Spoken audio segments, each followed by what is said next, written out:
अगर कोई कास्ट खतरे में है तो वो है अपर कास्ट। आप देखो जेएनयू की दीवालों पे लिखा जाता है, वहाँ ओपनली नारे लगाए जाता है, ब्राह्मणवाद से आजादी दो।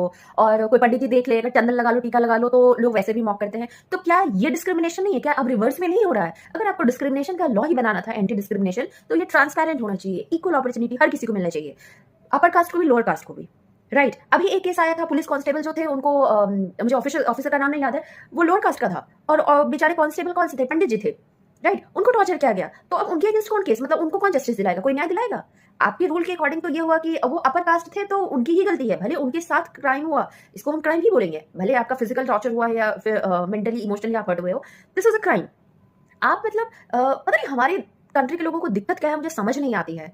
हमारे लोग ना बस चाहते हैं कि हमें हर चीज बेस्ट मिले, but they never respect the best. हमने अभी सरस्वती पूजा मनाया है, जिसमें हम विद्या की पूजा कर रहे हैं, बट क्या हम विद्या की रिस्पेक्ट कर पा रहे हैं? क्या वो इंसान जो अपनी मेहनत से कुछ नॉलेज ऑब्वियसली हम पढ़ाई की बातें कर रहे हैं, या फिर पढ़ाई से जॉब मिलती है, कॉलेज अपॉर्चुनिटी मिलती है, क्या हम उसमें रिस्पेक्ट कर रहे हैं? हम तो ऐसा जस्ट इमेजिन करो रिजर्वेशन को, आपने एक स्टूडेंट के पर्सपेक्टिव से सोचो कि आप साथ में पढ़ रहे हो, ठीक, आप साथ में ही पढ़ते हो, आप दिन रात मेहनत कर रहे हो, राइट, और कोई है नॉर्मली बस मजे भी ले रहा है, पढ़ाई भी कर रहा है, उसको अपॉर्चुनिटी मिल जा रही है लेकिन आपको नहीं मिल रही है। आप ना बच्चों की साइकोलॉजी के साथ खेल रहे हो, मतलब आप सोचो कितना बुरा लगता है। और हम एक्सपेक्ट कर रहे हैं यू शुड एक्सेप्ट दिस। मैं रिजर्वेशन पे एक जगह किसी का वीडियो था, तो मैं उसमें कमेंट की थी, there were lots of comment. उसमें लोग ऐसे ऐसे रीजन दे रहे हैं ना, ऐसे ऐसे रीजन दे रहे हैं, आई विल रीड इट, मैं उसको रीड करके एक वीडियो बनाऊंगी। मुझसे एक ने कहा हाँ तो तुम रोती रहो, मतलब क्या? You are mocking. इनके अकॉर्डिंग एक ने कमेंट किया था कि 2000 वर्ष पहले तुम लोगों को बहुत अपॉर्चुनिटी मिली। भाई अपॉर्चुनिटी मिली क्योंकि पहले जो भी कास्ट का जो भी सिस्टम था वो आपके कर्म के अनुसार था, तो किसी ने पढ़ाई किया, अब कोई पैसा कमा रहा होगा, राइट, तो आप उससे तो नहीं कहते हो कि भाई आपने बहुत कमा लिया अब नहीं कमाओ। बनिया से जाके बोलो कि तुमने बहुत पैसे कमा लिए, लेकिन आप वहां फाइट नहीं कर सकते हो।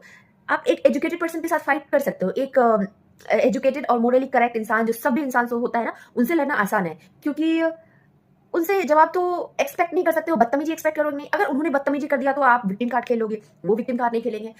तो हमें लगता है दिस इज हाई टाइम जहां पर कि बैठ के सोचना चाहिए कि भाई कास्ट सिस्टम के नाम से जो विक्टिम कार्ड खेला जा रहा है वो कितना एग्जिस्ट कर रहा है, और अगर कास्ट सिस्टम है, अगर रिजर्वेशन देना है या डिस्क्रिमिनेशन की बातें करना है, तो ट्रांसपेरेंट होना चाहिए, दोनों तरफ की बातें सुनो। आपने वैसे ही देखो, ये जो भी इस जगह पे वो पॉइंट को लाना ठीक नहीं है, बट मैं उस पर भी एम्फेसाइज करना चाहूंगी कि आपने डाउरी का एक्ट लाया या SC/ST एक्ट जो भी था, कितने मिसयूज हुए आपने देखा है। मतलब सबको पता है, ये चीज सबको पता है, फ्रॉम जज to lawyer to the people जो केस कर रहा है, जो केस देख रहा है, जो पुलिस वाले छोटे से बड़े लेवल पे, सबको पता है, लेकिन कोई आवाज नहीं उठाएगा क्योंकि गवर्नमेंट को वोट बैंक चाहिए, उनको अपना अच्छा खासा बाकी सबकी दुकान